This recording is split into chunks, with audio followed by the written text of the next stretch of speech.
Welcome to The Real Factor. This is a podcast where we like to talk about TVs and movies. Today we're going to talk about 1986's Aliens, which is the sequel to Alien.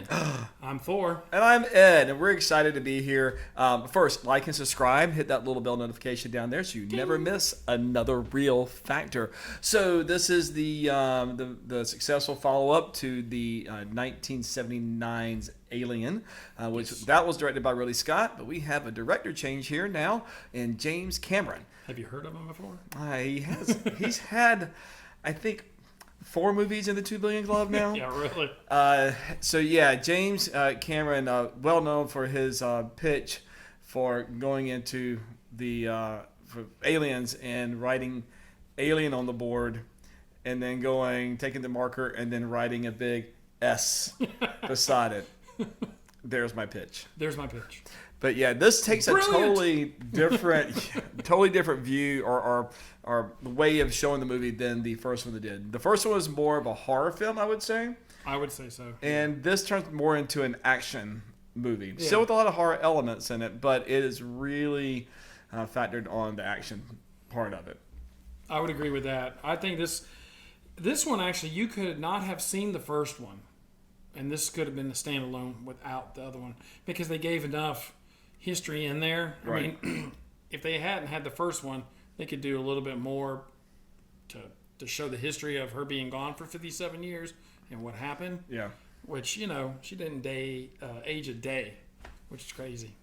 All the people on her crew coming back for this one were. I know. Alive Even after she had to deal with Bill Murray, and fight some ghosts. That'll age you. Yeah, that will age you.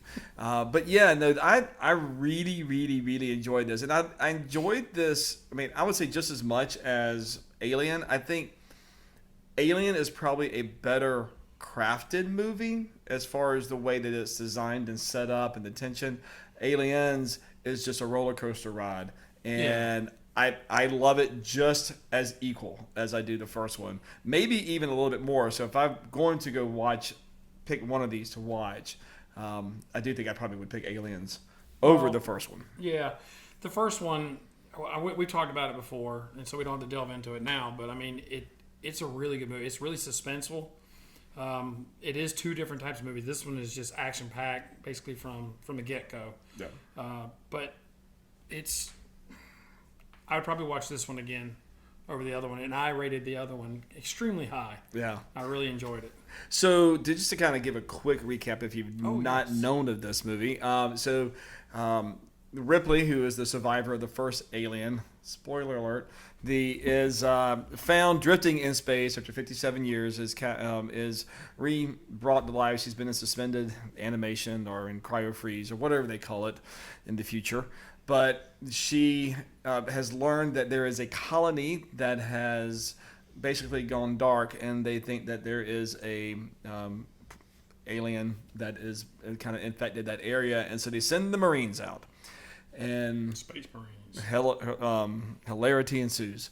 But when they get there, one of the big points of this film is that they find a little girl who survived the attack, and she's the only survivor from the colony, and the mother instincts for Ripley take over, and what seems to become a mom versus mom war by the end of the movie.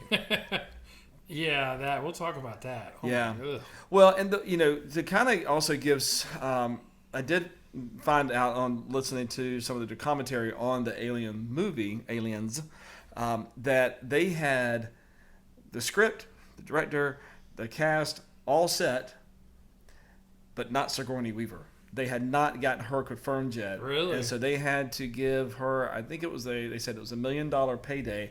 And for 1985, that's a lot of money, especially for a female actress. I think at that point she was the highest paid female actress for a movie. But it wouldn't have been. It would have still been a good movie without her, because of the storyline and the action, and you're going to fight space aliens. But she needed to be in there. Oh, I think she grounded it. She connected it to, and what really, we talk about, the heart that movies have, and obviously this has a lot of action, which is what it's well known for. But the fact that Ripley gets to be the maternal figure in this movie to kind of become the surrogate mother for Newt, the little girl. Yeah. But in what is in a deleted scene that they cut out, obviously deleted scene, but it's how that worked. When she got well, and after they kind of brought her back to life, Yeah. they had let her know that her daughter Yeah. had just passed. So, Right. so she actually had a daughter, which you didn't know of in the first one. But they cut that out just because it was a simple scene. But it also sets in context about Right. her loss of having a child. And then there's this child who lost her parents and how the protector she becomes of that child. Yeah, but they also just switched the girl for the cat. I mean, in the first movie, Sigourney Weaver's trying to get off or Ripley, I should say her character name. Ripley's trying to get off the spaceship, and what does she do? She goes back for the cat. This time, she's about to leave. Now, I would go back for the child, so don't hate me. And we have multiple cats, so anyway, but it's like it was just the same kind of rehash. Oh, I can't leave just yet. We got to go back. Yeah. But that does set up the mom versus mom scene. Right. And so what we're talking about that is that because there are aliens, they have to come from somewhere. And we have a... You see when a Egg daddy pre- alien falls in love with a mama alien. No, I'm kidding. It's all about the tail.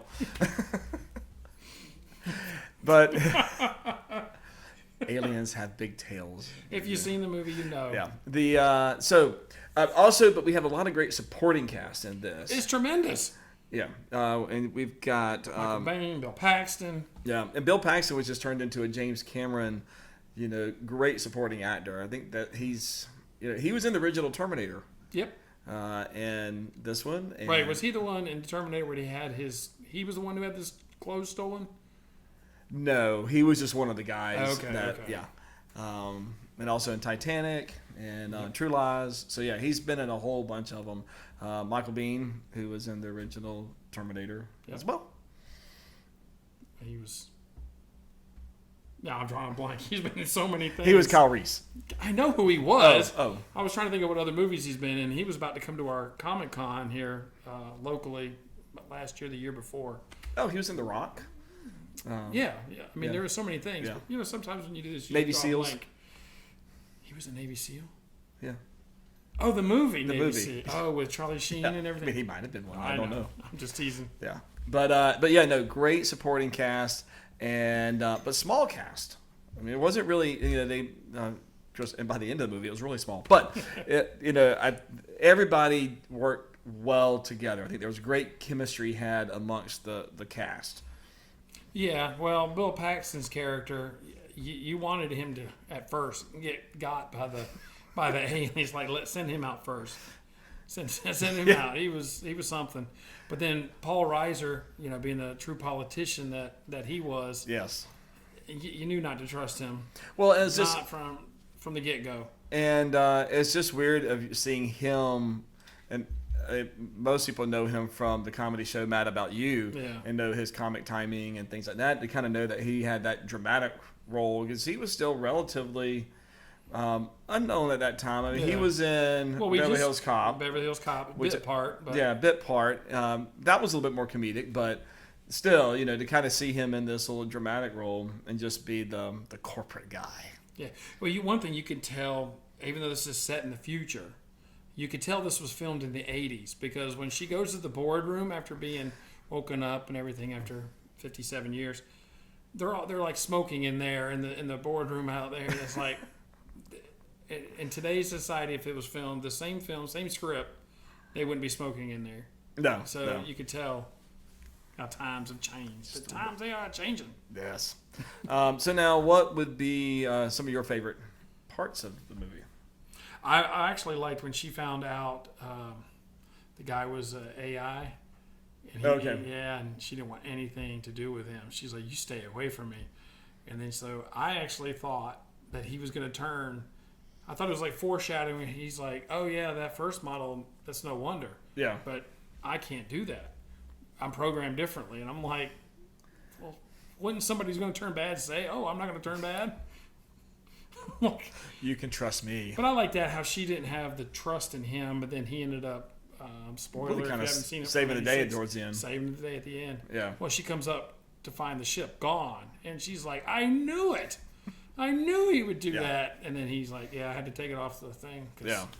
That was one, seeing the mama alien was disgusting at first, and then the lengths that she went to, because even though she's alien to us, that's her natural species. Yeah.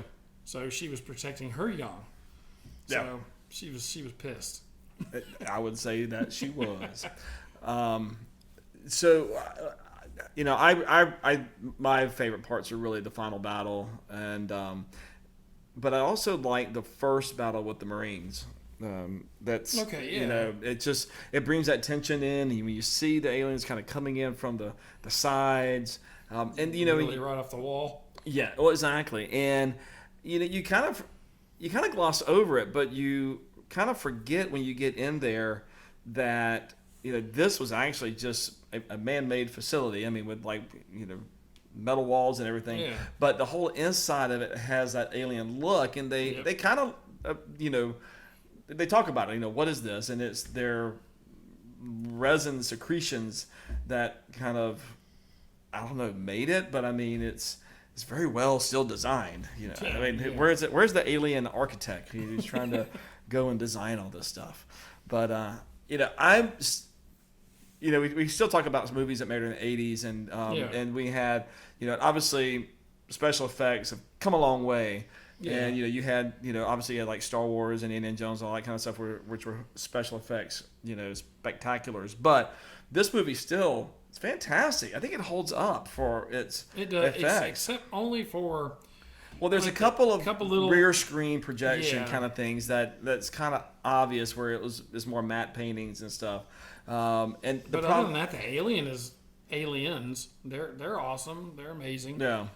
The guns are believable. The chemistry with, I know that's different. That's not the setting, but no, I think it holds up today. Yeah, and I think what you're talking about with the rear projection, that they've used that a lot especially a lot of Cameron movies in the earlier ones. But because we have more high definition now, I think it probably shows more. Like you can really tell the difference whenever you're seeing the character in front of it versus the rear projection. But again, it's still, for the time, I mean, it was fantastic. Oh yeah. And I still remember, on a side note, that when I saw this in the theater, and I was 15, but I wasn't supposed to, and we had all bought tickets to go see Rodney Dangerfield in Back to School, and then went one theater ride on over. And there was nobody in it. That's a huge difference between. It's a big old difference. You could have seen him do the triple Lindy though. Well, we went back and saw that another time. Okay. Yeah, but yeah, just a little personal thing there. 86 was a great year for movies. I mean, It was a great year. Top Gun came out. Ferris Bueller's Day Off came out. What's that one? I'm not sure. Okay. But yeah, no, I thoroughly enjoyed this movie, and I really, every time that I kind of watch it, there's some aspect of the story, either I have forgotten it becomes more clarified, or it really becomes more fleshed out. Because when I watched it just recently, I tried to sit back and really just kind of listen to the story point elements about how people got from point to point, and trying to figure out, the sequence of, I don't know, how they're dispersed, or how the aliens are attacking them, or why are they going down here, and to this, and trying to get the layout of the buildings, which always kind of confused me a little bit. They were in the one area which was, I guess, was the medical and home area, and then you had the other area which was where the generators and the burners were. But it was, some of that architecture to me always seemed a little bit off. It's just hard to kind of understand because it was futuristic. But a lot of that with the tunnels they kind of talk about and how things are connected, that was just very made a little bit confusing. more. Just made a little bit more sense the more you watch it. One thing I wish they would have done towards the beginning, whenever Paul Reiser and the lieutenant, Marine lieutenant, went to go see her in her room, and they're like, oh, okay, because she just basically, they walked out of the boardroom, and she was trying to warn them, don't, you got to get those people off that colony, you don't know what you're doing, and it just blew her off. Next thing you know, they're at the door to her place, and they're like, oh, okay, you're working in such and such loading and stuff, and she's like, yeah. Okay, there was a time gap. I wish it would have gone across the screen like 6 months later. I was just kind of giving 2 months later or something, because there was a time jump, but it was like, how much, or And I think that's a little bit more fleshed out in that special edition. Is it? Yeah. But it may just be like a sentence or two or something that's just kind of, okay. and since it probably wasn't very well, like if you took other aspects of it out, it just kind of flowed. But yeah, but no, I get that. And there was one other scene which was neat, but it was, I mean, again, it was extra. But they had set whenever they were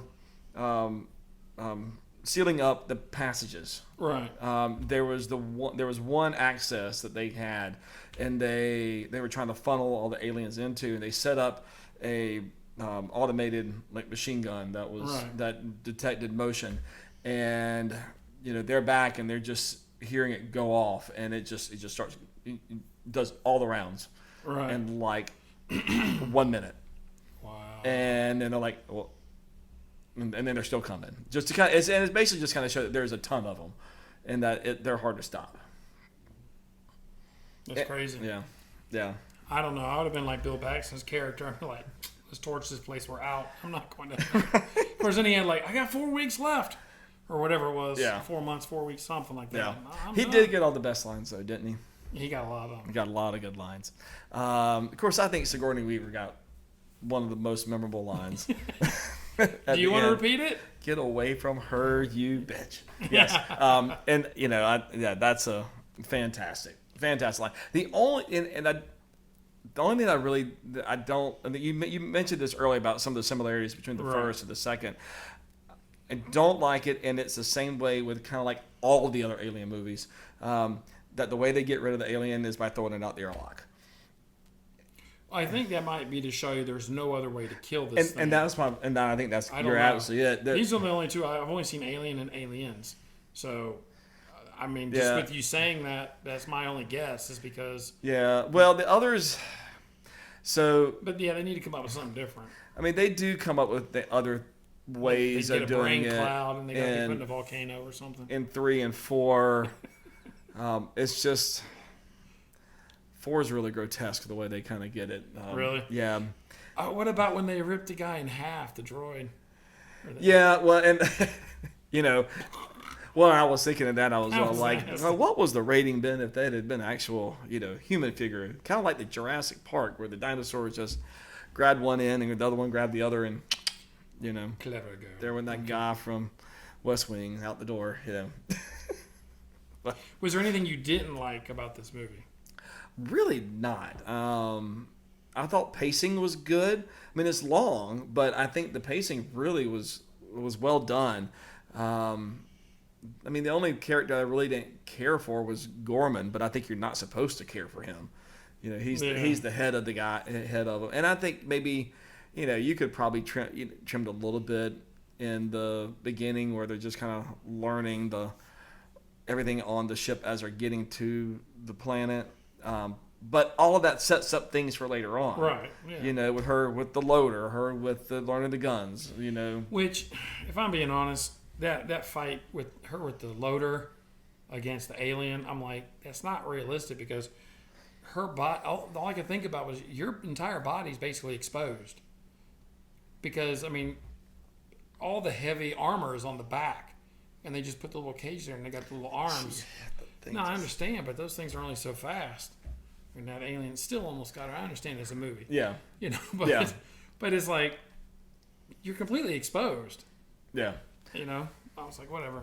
But I still think it's kind of funny if you go back and look at the loader and you think of it, it's kind of like the early stages of the exoskeleton that you had in Avatar.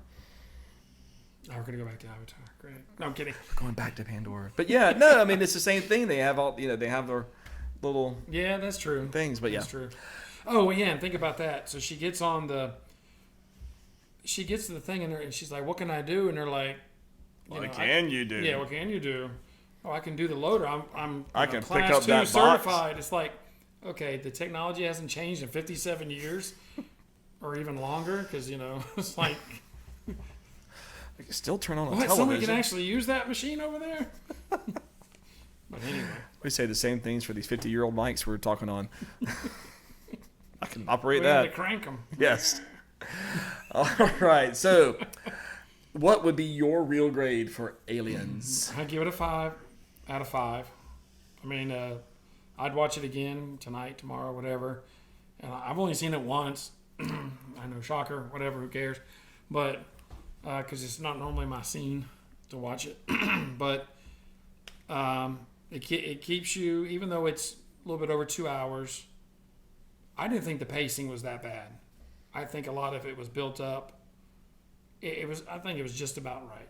It didn't go on too long, and it had enough story elements to keep you interested and not go, okay, make you look at your watch. How much longer? So, but I give it a 5. How about yourself, Sarah? I think I'd probably give it it's hard for me to give a 5, but a 4.75. I know, just underneath that. But it is my second favorite James Cameron movie. What's your first one? Titanic? I'm not going to give you any spoilers. Titanic, no. I'm not going to give you any spoilers. T2, Terminator 2. Just messing with you. We would have had a different conversation if it was Titanic. I'm kidding. I'm sure somebody listening, that's their favorite James Cameron movie. But yeah, no, my second favorite, and so it's always fun to kind of go back and watch it. So what did you guys think of Aliens? Have you seen the first one? Have you seen the second one? Did you forget about 3, 4, and all the prequels? Because after this one, it all goes to hell in a handbasket. Yeah. We may still review those, but they're awful. Okay. Yeah. All right. On that note, we hope you all have a great evening. Like, subscribe, leave your comments down below, and we'll see you next time on The Real Factor. Bye.